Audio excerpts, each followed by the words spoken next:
Wow! Ito yung sinasabi kong Jordan na na-score ko sa ukay-ukay dyan sa Cubao.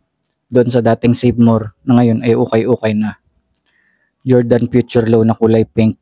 Quality, 'di ba? 400 pesos ko lang nabili kasi 50% off. Pero hindi dapat yan ang gusto kong bilhin. Meron akong gustong bilhin sa baba kaso kulang pera ko. Tapos doon daw sa taas, merong 50%. Pero tragis na yan, puro pudpud na doon.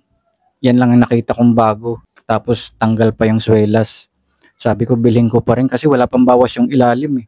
Tapos Jordan, kako gagastos ka dito ng malaki pagka pinarestore mo. Eh pagka sa traditional na shoemaker, didikitan lang ng rugby o kaya sabihin sa'yo pwede tahiin, di ba? Jordan tatahiin, edi pag tinahi mo yan, di din pangit na yan. Kaya sabi ko ako na lang magdikit. Kaya bumili ako ng pandikit, tapos heat gun. Hindi nga okay yung pagkakadikit ko eh. Hindi pulido, pero okay na rin kasi first time ko magdikit, tapos Jordan pa.